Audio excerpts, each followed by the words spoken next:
என்னை ஆட்கொண்டவரும் நான் சேவிக்கிறவருமான ஆண்டவராகிய இயேசு கிறிஸ்துவின் நாமத்தினாலே அன்பினல் வாழ்த்துக்கள்.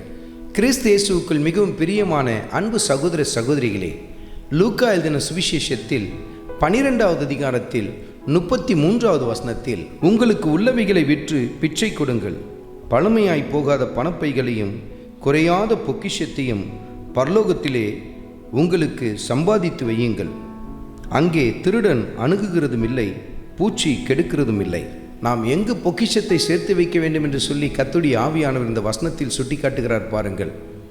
பரலோகத்தில் நாம் பொக்கிஷத்தை சேர்த்து வைக்க வேண்டும்.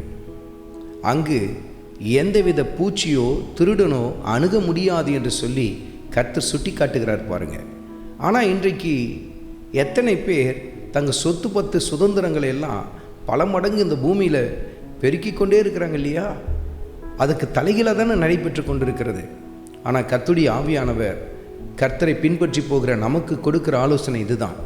நம்ம சேர்த்து வைக்கிறது பரலோகத்துக்குரிய காரியங்களாக இருக்கணும். அது எப்படி முடியும்? இங்கு கர்த்தர் நம்மை ஆசீர்வதிக்கிறார் அல்லவா, அதை கொண்டு மற்றவர்களுக்கு நாம் உதவி செய்ய வேண்டும். பாருங்கள், உங்களுக்கு உள்ளவைகளை விற்று பிச்சை கொடுங்கள் என்று சொல்லி கர்த்தருடைய ஆவியானவர் சுட்டி காட்டுகிறார். அது ஏன் இப்படி எழுதப்பட்டிருக்கிறது?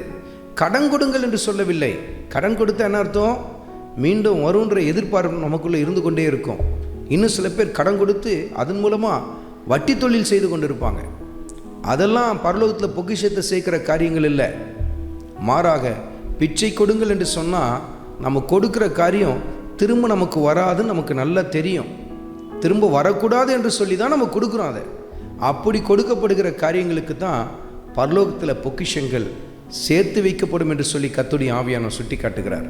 அருமையான மகனே, அருமையான மகளே, எந்த பலனையும் எதிர்பார்த்தில்லை. கூடுமான வரையிலும் உங்கள் பொருளாதார ரீதியாய் ஒடுக்கப்பட்டவர்கள், நெருக்கத்தில் இருக்கிறவர்கள், கைவிடப்பட்டவர்கள், இப்படிப்பட்டவர்களுக்கு நாம் உதவிகளை செய்து கொண்டே இருப்போம். பரலோகத்திலே நாம் பொக்கிஷத்தை சேர்த்து வைத்து கொண்டே இருப்போம். பாருங்கள், ஆண்டவராகிய இயேசு கிறிஸ்துவின் கிருபை உங்கள் அனைவரோடும் கூட இருப்பதாக. ஆமென்.